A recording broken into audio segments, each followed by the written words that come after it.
Ladies and gentlemen, good day and welcome to the Bikaji Foods International Q1FY26 earnings conference call.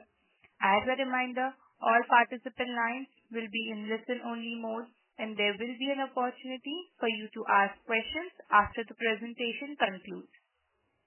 Should you need assistance during this conference call, please signal an operator by pressing star, then zero on your touch-tone phone. Please note that this call is being recorded. With this, I now hand the conference over to Ms. Hazel Rathod. Thank you, and over to you, ma'am. Thank you. Good afternoon, everyone. Thank you for joining us for Bikaji Foods International Q1FY26 earnings conference call. From the management, we have with us Mr. Rishabh Jain, CFO, and Mr. Manoj Verma, COO. I now request Mr. Rishabh Jain to take us through the key opening remarks, after which we can open the floor for the question and answer session. Thank you, and over to you, sir. Thank you very much for joining the call. From Bikaji lens, me and Manoj has joined the call, and we have seen a strong quarter performance with a strong 15% growth on consolidated basis and 11% growth on standalone basis. From last 6-7 months, we have seen good demand improvement across each month on month. If you see a third quarter of last year, we have been at 5-6% growth versus last quarter was good, and this quarter on month-on-month basis, we have seen good demand recovery across each rural as well as urban. Also, we entered into a festivity, and festivity is always big for us. Big sweets play an important role, and we just closing July, and this we've seen good demand from each from sweets as well as all ethnic snacks perspective. We've seen good demand and see good sign of good second quarter going on. From bottom line perspective, this quarter we have seen one of the best quarters in last many quarters, where overall from consolidated length we are at 35% gross margin. With PLI and without PLI also it's close 33.7%. On standalone basis also 33.6% gross margin on without PLI, with PLI, and 32.3% gross margin without PLI. From gross margin length also we have seen good strong performance in last 4-5-6 quarters. Basically also from third quarter last year, we have seen we have gone far ahead, and we have seen good gross margin EBITDA improvement. We also this year we have seen a good rain, good crop, and raw materials supported us seeing all key purchases and edible are also softened. This is also played an instrumental role in improving gross margin. On timely basis also we increased the prices of key ethnic snacks as well as special snacks. In last 2.5 quarters we increased prices between 2.5%. That has also helped us in regaining our margin back. From EBITDA lens, overall from consolidated basis, we have touched EBITDA close to 14.8%, and without PLI 13%.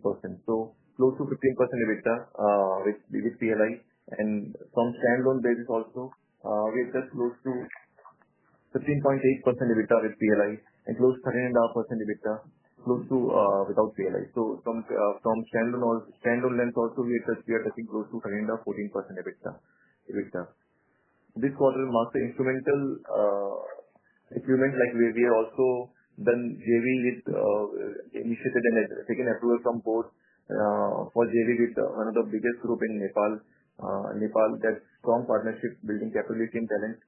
Basically Nepal CG Group is one of the biggest company in Nepal. They have one of the best distribution, and we see Bikaji being there with partnering with them will take a great market share in Nepal in coming years, and we see good business coming on in next 3 to 5 years.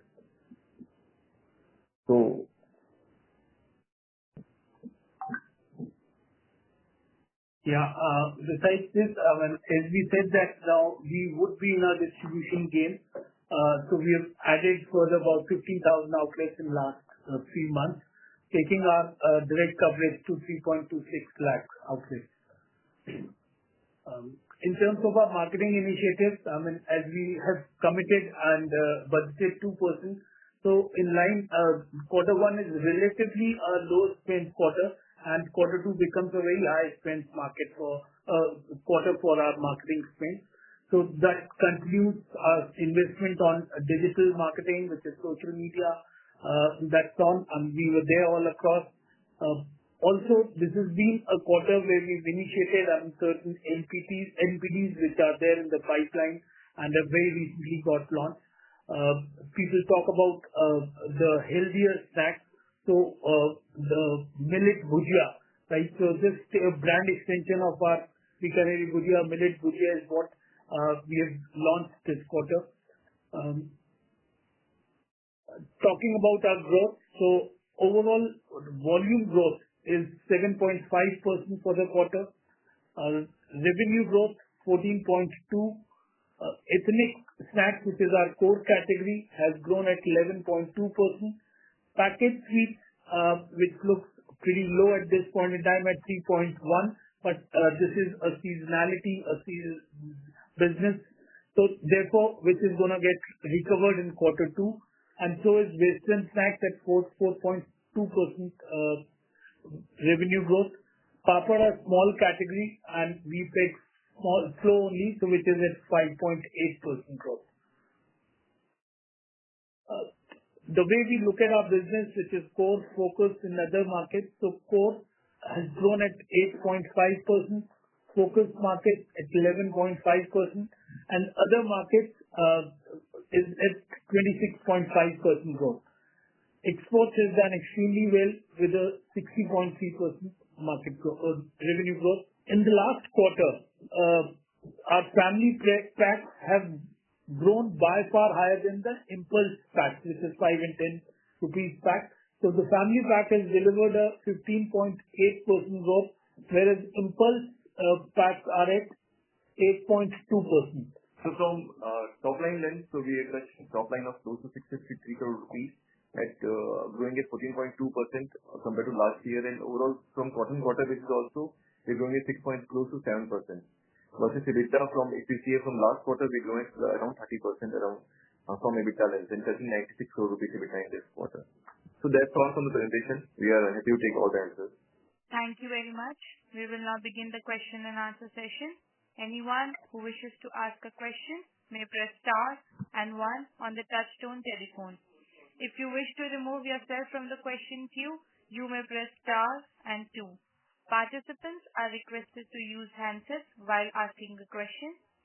Ladies and gentlemen, we'll wait for a moment while the question queue assembles. The first question comes from the line of Avnish Roy from Nuvama. Please go ahead. Yeah, congrats and the good recovery in both volumes and margins. The first question is on the family pack versus impulse pack. So family packs are growing 2x of the impulse. Generally, we see in FMCG that currently, although there is some recovery in terms of the urban demand initial signs, generally downsizing is happening and smaller packs are going faster. So is this a conscious effort on your side that you're offering more value to customer at family pack? Because impulse packs are very important from a recruitment purpose and for overall market share purpose. So if you could clarify any one-offs here and how have you seen the market leader, have they also seen family packs grow faster than the impulse pack? Thanks, Avnish. To the question, if you look at the small pack or the impulse category pack, it's not that they have grown slow in terms of category. It is what we could have done better on the impulse pack side. So that's one. Straight to your question. Now the reason for that has been that there has been, what we have witnessed from the market, that lots of small and local players. So huge discounting and all that stuff has happened in this 5 rupee pack primarily, and which is what has helped the category grow. But from us, in terms of our conscious call, we didn't get into those price wars and all that stuff, which is also on the back of, if you look at relatively low growth on our Western side.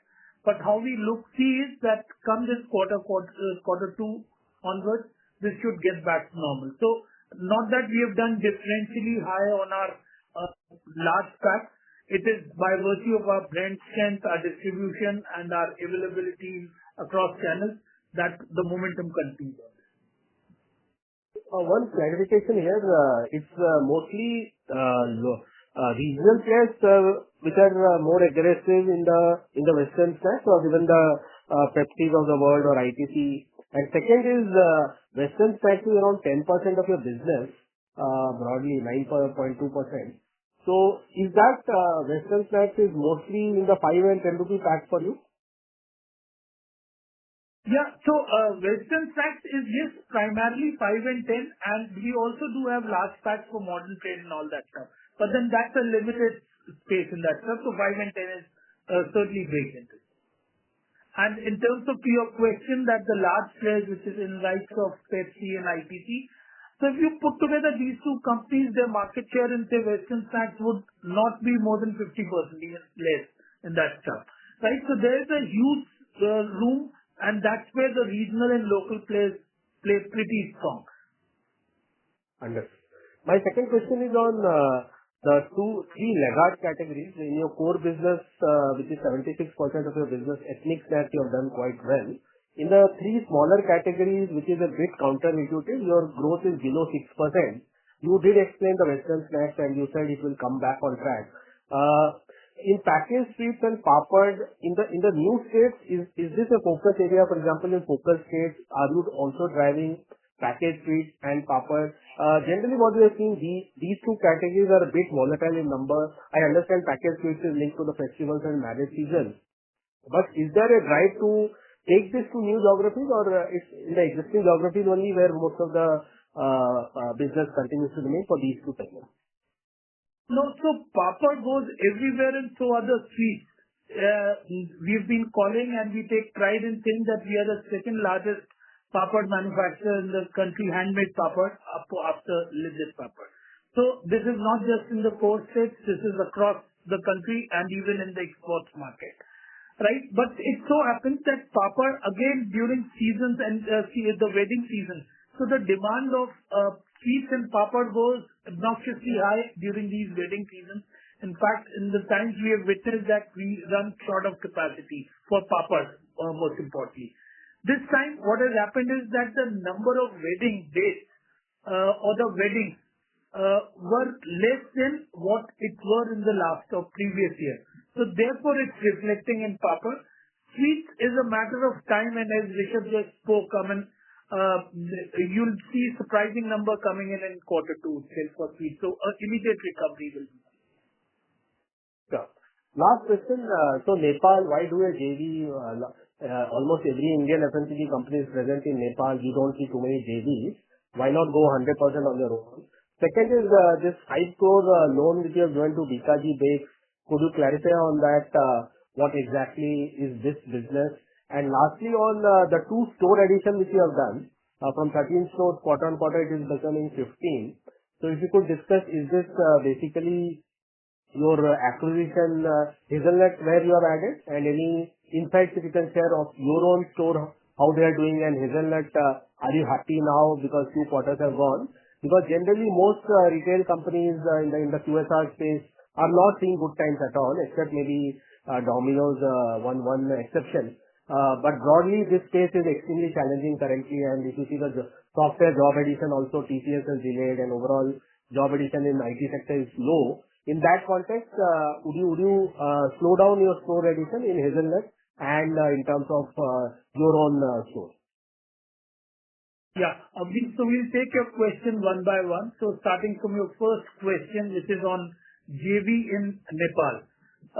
So Bikaji as a brand is pretty old and pretty strong in the Nepal market. But the challenges what we were facing was that there's huge custom duty or the import duty which was there, and which was making our product non-competitive. So that was the reason that we thought of having a JV and eventually start producing there and selling there. So that will make our products much more competitive and will leverage the brand strength what we have. Talking about the JV company, which is CG Chaudhary Group, who owns YY brand, and this is the highest distributed Maggi or FMCG brand in the country. So that's what we are riding along with this CG Group. And we see a huge growth potential initially just by making our products available in length and breadth of the country, and second by their clout and their strong presence in the store. So that's the sole objective of having this JV exclusively for Nepal market. Now talking about the loan and the other stores, I would hand over to Rishabh. So from in this quarter, we added 2 stores in THF as an especially. So basically, THF is doing extremely well for us, and we are largely satisfied with the performance what they are doing. And this year they will open close to 8-9 stores more in next 9 months. So they will open a store in a month's size, like. So by the end of this year, they will be having close to 19-20 stores, and largely in UP and NCR area. So we are then the number on in last 6 months they opened store, and we are seeing good results coming in each quarter, each retail outlet. So we are seeing good numbers for this and as well as profitability at overall level in retail, also in THF, and we are largely satisfied with the investment what we have done. And from Bikaji lens, we opened 1 store in Rajasthan this year, and we'll open 3-4 stores more in pipeline. And we are also seeing good results coming in from them. So from retail lens, we are not pure proper QSR. We are into our major focus in each retail chain is into packaged namkeen, packaged sweets, gifting that contribute big numbers in our overall QSR. Like you see in Bikaji also, like we are operating in Bombay, where close to 55-60% sales come from gifting, sweets, and our packaged namkeen bhujia, where we display complete range of Bikaji products. So that's a major focus for us in our retail QSR outlet. So that's number one. And number two, from Bikaji Bakes lens, it's a 100% subsidiary of Bikaji Foods, focusing on making some bakery items. We are already into biscuits, and a small portion of us are into biscuits. But yeah, bakery is doing good in India, and we see good potential. So that's a small investment what we'll do, and we'll focus on doing croissant and everything. Small bakery investment. That's what we are doing. What brand and mostly e-commerce for bakery? Mostly e-commerce, yeah. Mostly e-commerce. What brand? Bikaji brand? Yeah. It's early to say, but yeah, we'll come. Sorry? Yeah, you are saying something, you'll come back. So what exactly? Of course, currently it's in Bikaji brand. That's all. Understood. One last follow-up and I'll end there. In terms of PG Foods, they do have a reasonable presence in some states through YY Noodles. Through a non-equity, I'm not asking on equity partnership in India, through a distribution synergy in terms of YY Noodles and Bikaji getting distributed in some of the Northeast, etc. Is that a possibility? Because they do have some reasonable presence in some states. We are having very strong presence in Northeast. In Northeast, we are holding plus 55% market share in Assam, right? So we hold a very strong position, and we don't see any collaboration in India as of now. It's just a Nepal JV. So thanks, sir. That's all from my side. Thank you. Thank you. The next question comes from the line of Nitin from MK. Please go ahead. Yeah, thanks for the opportunity. I basically wanted to have more insights around month-on-month demand recovery. Can you throw some light? And additionally, like you have answered to the previous question around some of the markets that discounted players have emerged. If you can call out any specific market, and you are hopeful that in Q2 things will be back. So how those scenarios are emerging? Can you please help on that? So we have seen good demand recovery in the last 6-7 months. Like you see in Q3, October, November, this quarter was tough for us and for the industry also. But from Feb onwards, we have seen good recovery. Like April was little dull because we didn't good. So March was good to April, but May, June, July, we have seen good month-on-month recovery in demand. And being we are entering into festivity, we see good demand recovery across each state, each core as well as focus state in our overall city. Okay, thank you. And in terms of this discounting which is going on in part of your portfolio and recovery in Q2, how you are confident that the discounting will go down, or are we taking some action here? Can you please, we're not clear on terms of discounting. What is the exact question there? No, so you were highlighting that, like particularly Western snacks, there have been okay. players coming with huge discounting. Yeah. No. Okay. So I think it's not about discounting. It's about their selling price. So they offer lots of, offers and all this stuff, right? So what happens is that these are the mushrooming kind of stuff. That's not sustainable.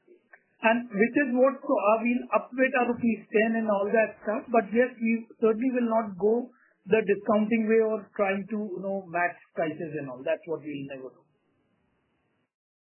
Okay. Thank you. And my second question is around your gross margin recovery. Adjusted for PLI, it is at around 34%, which is a healthy level. There is a sequential recovery of 225 bits.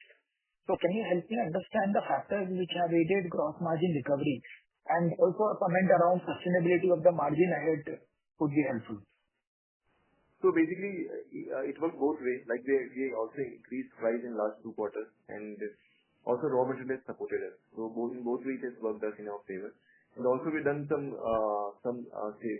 saving program in the organization which is running for last 9 months.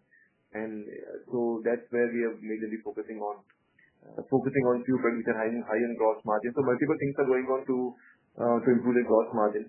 Currently we are at close to 35% gross margin at control level, but overall at standalone level also we are highest gross margin, and we see that in next 9 months also we'll be at the same, we'll be maintaining the same gross margin what we see, right? Unless we see any major disruption in our edible oil. But we will in the next 3-4 months we've seen good crop, good rain. In our core state like Rajasthan, we have procured major raw material, and we've seen good rain this year. So we don't see any major changes in raw material prices what we are buying currently. Yeah, this is helpful. And one last thing in terms of your presentation, when you highlight raw material prices, so this is the spot prices you highlight, or is it like consumption price? The indexing you provide. Consumption price. Okay, so that way, like palm oil prices was for my calculation was around 131 rupees in Q4. That has seen a moderate correction to 128. Right. So whatever the duty decreases and the easing in palm oil prices has not benefited us. So it will be, so we'll see in Q2 something, because we have some stocking has been done. So we'll see in Q2, but yeah, raw edible oil price will remain at the same level. We don't see any major changes because festivity and demand is good this year. So we don't see any major correction in edible oil. It will be at the same, largely same level what we are seeing in Q1. Okay. So you don't think that whatever the duty reduction have happened, that will flow into the numbers? So palm oil prices basically will stay here and the margin. Palm oil prices came down, but we use multiple oils like palm, cotton, rice, and of course palm is reduced, but other oil is not reduced much. Okay, got it. Okay. This is really helpful. Thank you. Thank you. Thank you. The next question comes from the line of Mrunmayee Joglekar from Asit C. Mehta Investment Intermediaries. Please go ahead. Hi sir, thank you for the opportunity. The line for the participant has disconnected. We'll move to the next question. The next question comes from the line of Vishal Dudhwala from Trinetra Asset Managers. Please go ahead. Hi sir, am I audible to you? Yes. Yeah, so I just have one question about your second half of this year. Like with Diwali and the festival season, like rural post-harvest demand and anticipated easing in commodity costs, what are your key volume and margin assumptions for H2? So if we look at Diwali and when you talk about this, so this primarily gets covered broadly in Q2, and then the leftover would be in Q3, right? So gross margins, the way we look at, the guidance what we have given, we will stay within those numbers. Like any new festive SKU launches you are piling up in your plan on that? No, so nothing as such. It's about our gift boxes. So every year we come up with some new designs. It's the assortment, different packs and all that stuff. But otherwise, if you talk about any new categories, no. The packs, you will see some better designs, some little bit change, tweaking in that stuff. That's what we certainly do to keep up the excitement and engagement of the customers. Okay. Like that's it from my side as of now. I will wait in a queue. Thank you. Thank you. Thank you. The next question comes from the line of Darshit Vora from Asit C. Mehta Investment Intermediaries. Please go ahead. Hello. Hello. Hi. Am I audible? Yeah, you're audible. Yeah. All right. Thanks for the opportunity. I have a couple of questions. So, first thing being that what is the timeline and what kind of internal target are we expecting for the volume to come up to double-digit levels? We've seen about 3 quarters of single-digit increase. So, any visibility over that? So we've seen good demand recovery across month-on-month. So for the rest of the year, we see at least 9-10% volume growth. That's the plan. And that's numbers we are looking at least. All right. 9-10%. And that would be more towards the second half?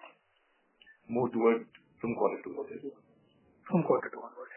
All right. And about this Nepal JV that we have done, can you give some kind of details with respect to, say, capital outlay or some kind of a timeline for ramp-up of distribution or some kind of revenue potential that we have in mind? Yeah. So basically, from Nepal perspective, so we'll jointly open a plant in Nepal, where we'll invest close to 30 crore rupees jointly. 15 crore rupees will be outlay from Bikaji and balance will be from there. It's equal 50-50 JV. And we currently our top line is under 20 crore rupees, and we see good potential as brand is very strong there, but overall due to custom duty and all, we're not able to supply in Nepal market. We see good potential coming up and using and driving distribution of CT Group YY, and we see at least 50 crore rupees top line in the next 2 years. That's the target possibility. 50 crores of top line in the next 2 years. Yeah. All right. And finally, just from my side, in the previous quarter, you had mentioned that our margins were gross margins were expectations of around 30-31%. This time around, we've come at 33+, and we hope to maintain that sustainably in a way. So how do we plan on doing this, given the already taken initiative?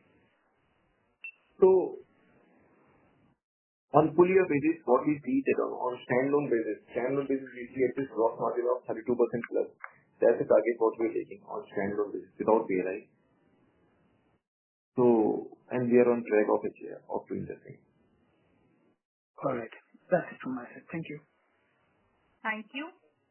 The next question comes from the line of Shirish Pardesi from Motilal Oswal. Please go ahead.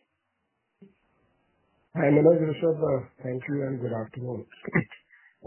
Just quick question on the Nepal. The per capita consumption in Nepal from Middle East is about 7 kg. Do you have any data? What is the, because I do understand YY is practically about 100% distribution. So, and it's a very strong noodle market. In that context, you might say that you have the right to win. But then I was more curious, what is the namkeen or maybe non-Western snack kind of consumption, if you have any data to support? So, hi Shirish. So Nepal, as such, I mean, we don't subscribe to Nielsen data, so would not be able to answer, in this straight one number.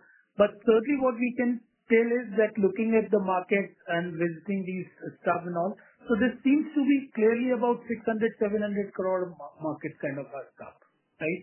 That's what we look at it. And when we look at competition and primarily from these Indian manufacturers such as Haldiram, Bikano, they're pretty much strong there, and there's a consumption base there. So that's what we see. And when we look at internally, simply put, so currently our distribution was lacking. We were more towards India border side. That's what was it.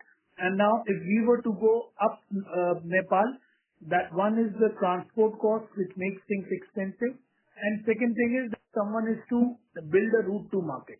So the objective of this JV is to leverage on their route to market and brand, which is already established brand, push that brand there. So that's what it is. And as Rishabh said, in terms of our business opportunity, we can more than double in next 2 to 3 years time.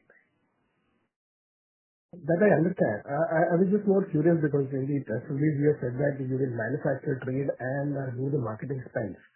So obviously, you should give some number that there is an investment of 30 crore.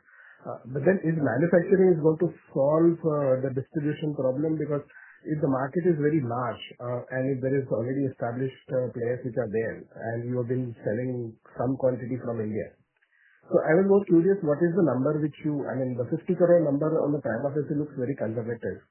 But then if you can tell me what is the export business we have done in FY25 to Nepal? Yeah, so that's what I'm, to your question again, Shirish. Let me bring to the table, the import duty is 55%, which makes you less competitive in those markets.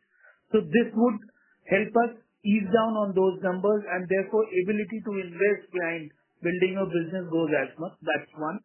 Second is, if you look at Haldiram has also gone the same way. They have also done a JV partnership there, and so is what Bikaji. So top 3 players from India are these 3. So they they've started or about to start. That's what is the status. Okay. Coming back to India business, just quick question on the PLI. What kind of PLI you have factored in for FY26? So for FY26, we have factored close to 50 crore rupees PLI in our books. So it will divide equally in each quarter. Okay. And just last question on Hazelnut. What kind of revenue momentum we can expect exiting Q4 in this year? Because obviously there is a lot of learning. So Q4 will be type of 100 crore ARR. That's what we'll see. Okay. And any color, because now you're settling down for margin exit when you do 100 crore, what kind of gross margin you would achieve? So this year will be a lot of expansion. So major focus will be driving growth and driving opening stores this year. So maybe next year will be 8 to 10% EBITDA. This year will be largely 4 to 5%, 4 to 6% type of EBITDA. Okay. All right. Thank you, Rishabh, and all the best. Thank you. Thank you. A reminder to all participants, you may press star and 1 to ask a question. The next question comes from the line of Hatim Brochwala from JM Mutual Fund. Please go ahead. Yeah, hello sir. Thank you for the opportunity.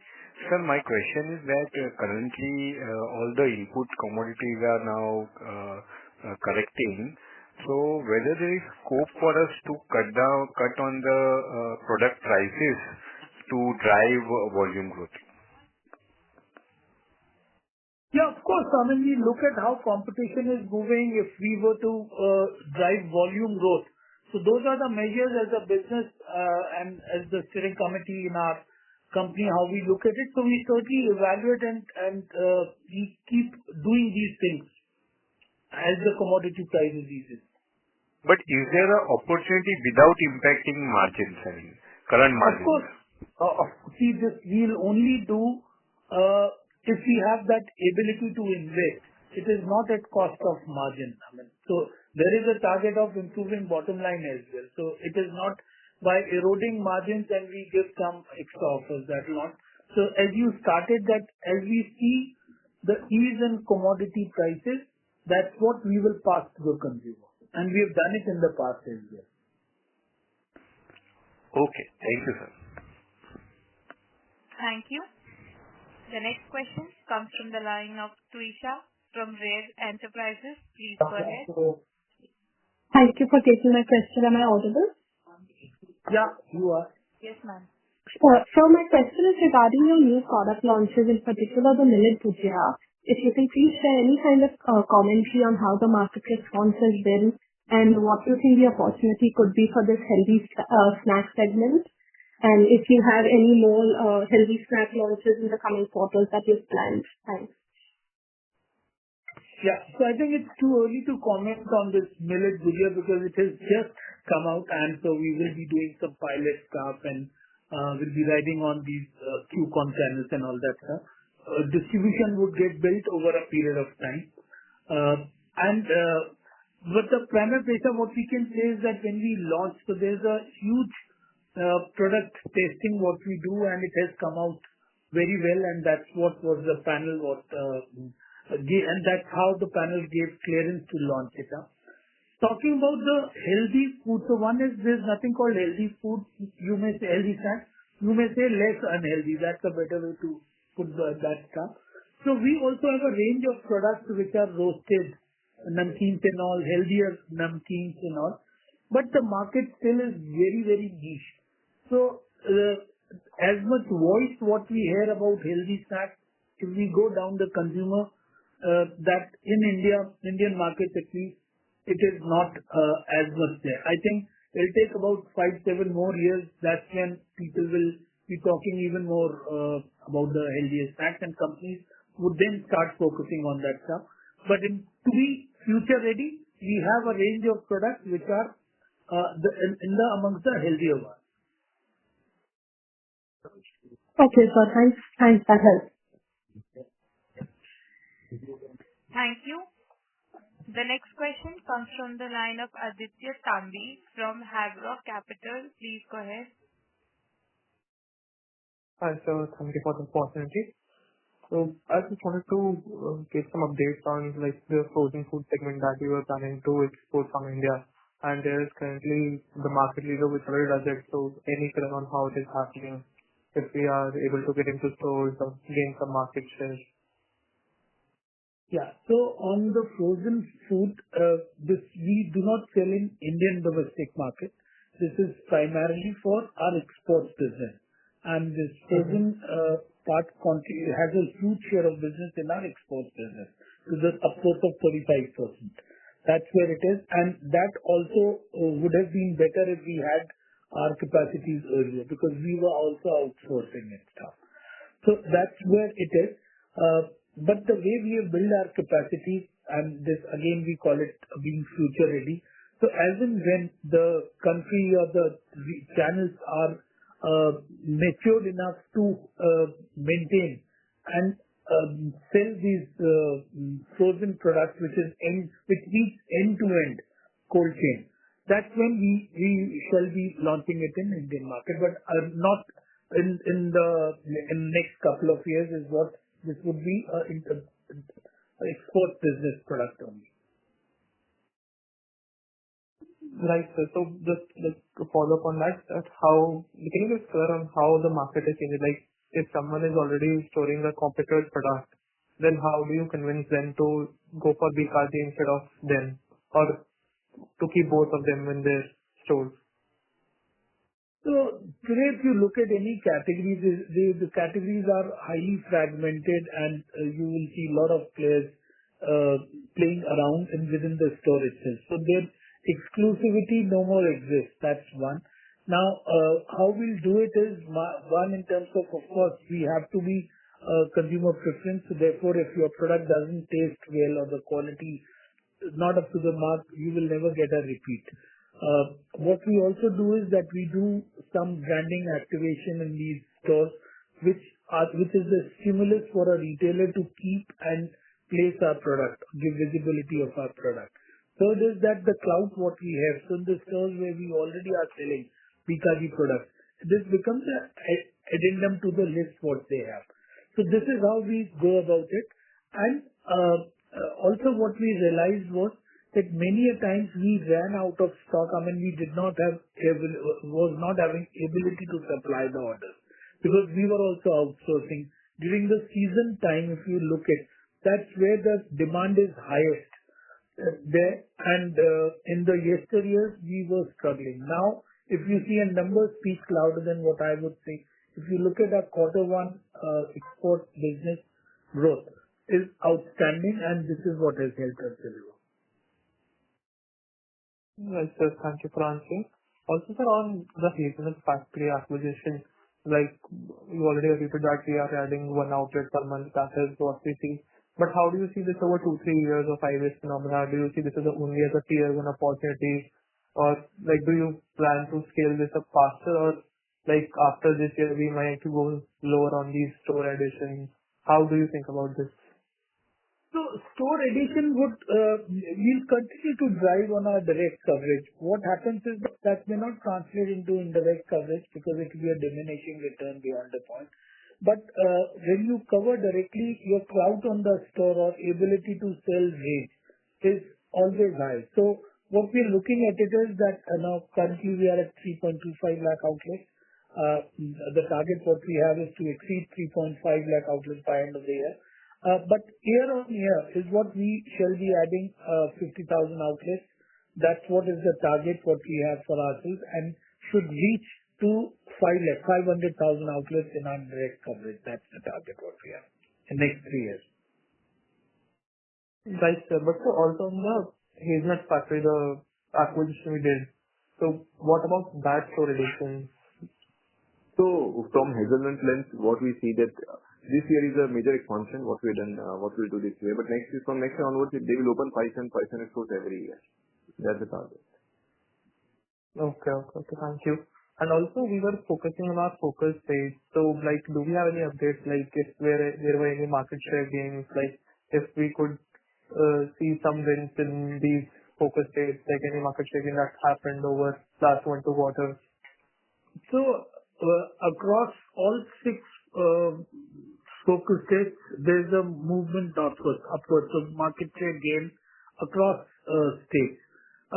What happens is that and so is the numeric distribution as well. So both these metrics has moved up.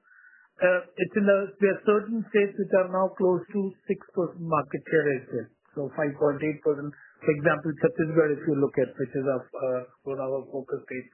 Karnataka, if I speak about, is upwards of 3% market share. So there are certain movements, and so nowhere have we seen that it has not slowed, simply put. Okay, sir. Thanks for answering. I'll get back in with you. Thank you. The next question comes from the line of Priyank from Vellum Capital. Please go ahead. Yeah, hi, sir. I'm sorry if I missed out the organic volume growth. I mean, the standalone volume growth excluding acquisitions. Sorry, the voice is not audible. Hi, sir. Is it audible now? Hello? Yes. Yes, sir, it's audible now. Cool. Sir, sorry, I would have missed out. What would have been the volume growth excluding the acquisitions in the standalone business? Would it be 5.5? Close to 6%. Close to 6 now? 6. Sure. Close to 6%. Sure. So the Rishabh, the additional, I think the extra offerings that we had even last year would ease out in the base by September quarter, right? So till that time, the volume growth would undershoot whatever aspirations we always had about 12-13%, right? Right. So last year also, quarter 4 of 25, we have seen full volume growth of 10% extra that what we are in. In quarter 1, we started slowing down. So from quarter 2 onwards, we will see good volume growth. Because in quarter 2, there will be no extra drainage in last year number. Understood. No, because till September quarter, we had a 15% volume growth, and I was assuming that there would have been... Yes, you are right. Yeah. Cool. So for the full year, for the first half, we would have a mid-single digit volume growth, and for the second half, the aspiration continues to be double digits. Is that what we should see? Yes. Got it.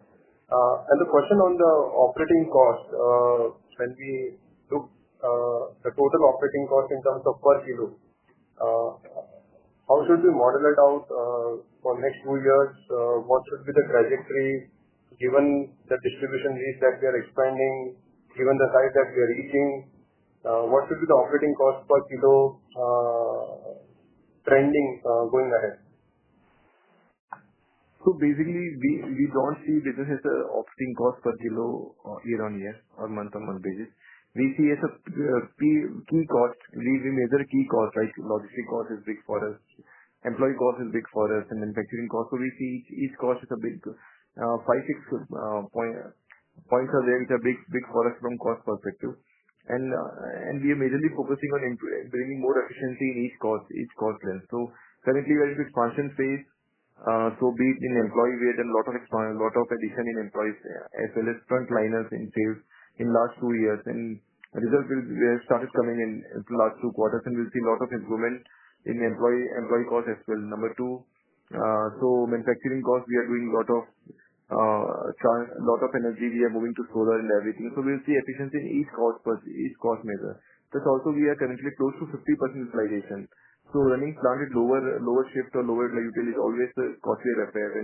When we have fixed employee costs, all costs are fixed. So once we start leveraging this capacity and take this to 70-75%, we'll see at least 0.3 to 0.5%, 50 basis point improvement in margin every year for next 2-3 years. Sure. So I mean, I understand. We just have, you have multiple cost line items, but if I have to look forward for a total other expenses excluding employee cost is somewhere around 14-15% of your sales. So it will be. There are multiple. I understand. Yeah.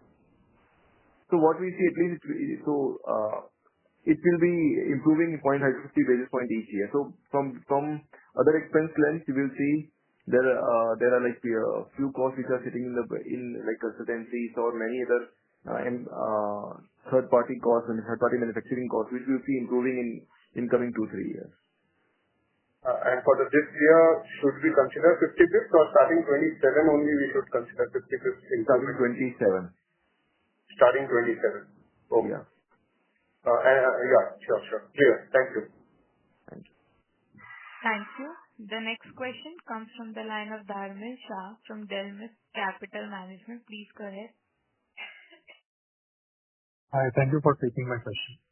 The first is on the competition. You mentioned that whenever the raw material price increases, largely from the local players. So just wanted to understand, are these the unbranded players which compete in such situations, or these are the regional brands that primarily compete with these?